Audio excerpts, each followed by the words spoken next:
Ricky Tiedemann and Yariel Rodriguez have been stealing the show at Toronto Blue Jays spring training. When they're throwing bullpens, the entire pitching staff is watching. The entire coaching staff is watching. And this could be huge for a team that lost their only fireballer in Jordan Hicks to the San Francisco Giants. So we'll break that down and much more in this episode of Jays Digest.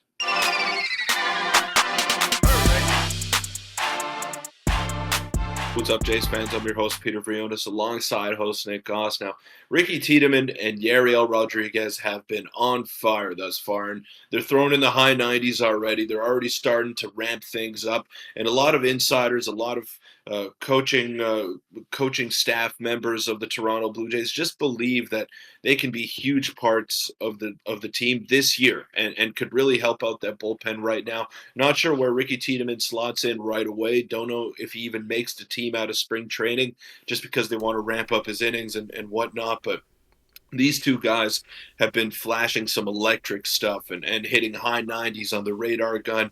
And you're not even supposed to be fully ramped up to this point of spring training. We want them to stay healthy. That's the number one priority here in the next month or so going forward. But, man, they've been very exciting to read about, very exciting to watch those little clips that have been coming out on Twitter and whatnot. And these two guys, for a team that lost their only fireballer in Jordan Hicks to the San Francisco Giants, they could be huge pieces of the bullpen going forward just because of that stuff that they possess. Yeah, the vibes are very, very good right now. We've seen a big mentality shift among the team so far. A quick reminder, hit the subscribe button before we get into it. We're on the road to 12,000. Now let's start with Ricky Tiedemann, and we'll get into Yariel as well.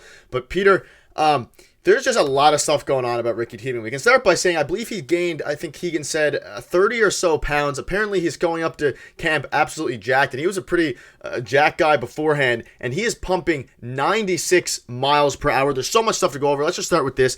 Pete Walker spoke on Ricky Tiedemann. You can see him there. He looks significantly bigger, even in just a picture like that, than he did last spring training, the last time, I personally saw him. And Pete Walker basically had to say that he's still maturing. He's a young kid that's still growing. He looks extremely strong. I've seen his sides and a lot of BP, and he looks great. He's going to get his opportunities to pitch. From a physical standpoint, he is imposing. And then you also had Chris Bassett come out and say that, and this is a bit of an interesting quote, if Ricky Tiedemann or Bowden Francis needs to start for us this year and they become our number one, I don't think anyone would be shocked. As crazy as that is, that's how good of the stuff they have. That's how mature they are. And Bowden Francis is another guy. We'll probably make another video on him, honestly, Peter. He's getting tons of looks at camp right now. But Tiedemann looks absolutely phenomenal. He's sitting at around 96 in his first bullpen session early in the morning a couple days ago, his first bullpen session of the year in spring training at least. This guy, Yariel Rodriguez will probably be the bullpen guy. Tiedemann might slot in the bullpen at some point, but there's a chance that he starts. I don't know about at the start of spring training, but he's going to start a game for the Toronto Blue Jays this year, from according to what he thinks as well on some of these podcasts, like the Gay 14. Yeah, I'd like to see that. I definitely would. It's all about managing the innings of Ricky Tiedemann. That's the most important thing, and I've brought this up several times.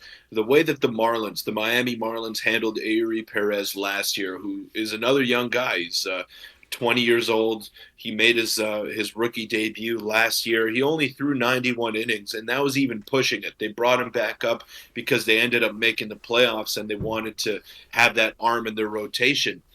But he was expected to throw around 75 innings. And when he reached that 50-inning threshold, they sent him back down, even though he was lighting it up and he was looking lights out at the big league level.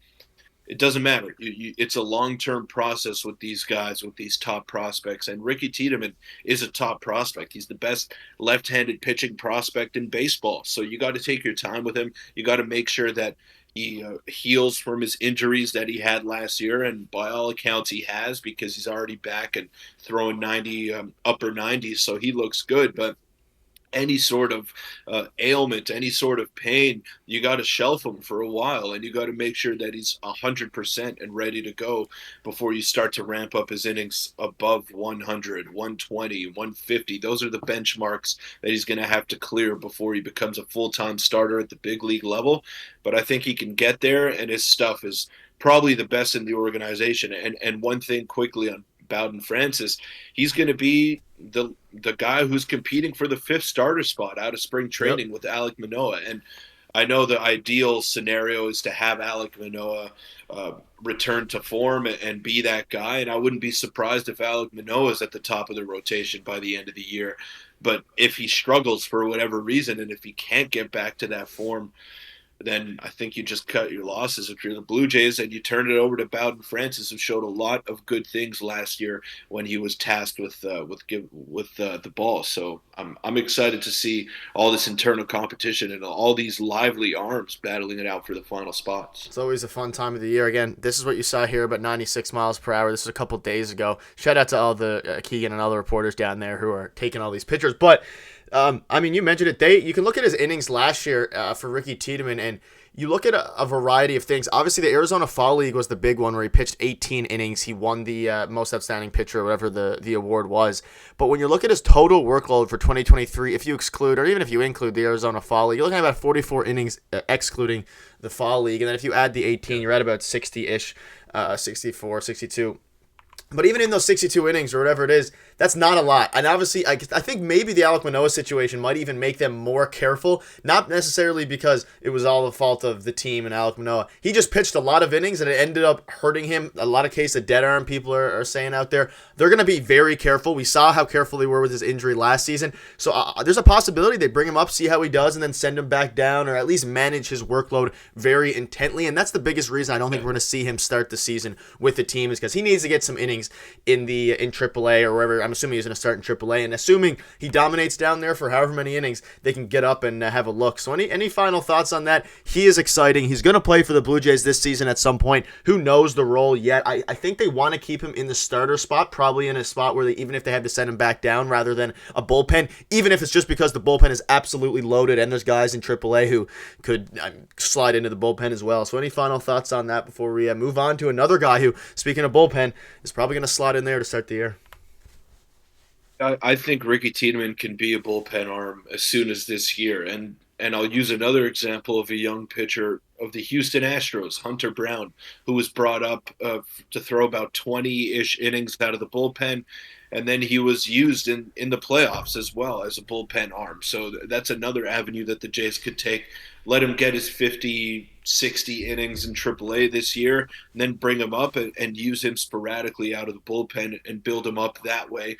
And then the following year, after Hunter Brown was used as a reliever, he was stretched out as a starter, and now he's a starter for the Houston Astros, and he has been ever since. So I think that's another way that the Blue Jays can go about this. I think that's probably the best way, because you want to use Ricky Tiedemann this year, especially the way that the team is built and they're trying to win a championship this year. Ricky Tiedemann can help you with that. Like we've said multiple times, Nick, he's got the best stuff in the organization.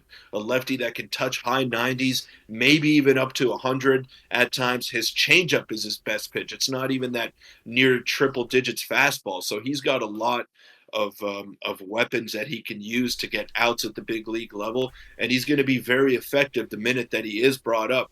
But you want to use him, and you don't want to coddle him too much, because you have a mandate to win right now, and even though he's young and inexperienced, he can help you out with that mandate. Yeah, it's a good point, and it's going to be interesting to see. I mean, none of us really know how they're going to handle it. And also, if an injury happens to Alek Manoah or one of these guys, and injuries can happen, and then he could slot in sooner, like we saw with Alek Manoah against the Yankees in 2021. But Peter, let's touch on another guy here. And this is from Scotty Mitchell, who's been on the camp as well in Dunedin. And his prediction is that at some point, Yariel Rodriguez will be a closer eventually. That is all. And so they asked him, what makes you think that? And he said the dude is going to bump 98 to 100 miles per hour in one inning stints. And he also clarified, I don't have the screenshot for it, that when he says eventually, he's talking years down the line, maybe 2 or 3 or even later than that years, assuming he's still with the Blue Jays or another team. But Peter, he throws gas, and again, he's probably projected to be a starter. The Jays say they want him to be a starter. And you can see here, Pete Walker says that he will pitch on a starter schedule through spring. His outlook is extremely fluid. Could open as a bulk reliever or head to AAA to continue stretching out. Very early days for him.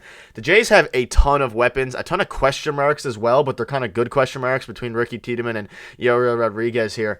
I mean, I'm excited for him. He is officially on camp. I don't think we've mentioned that because he came to camp yesterday or the day before.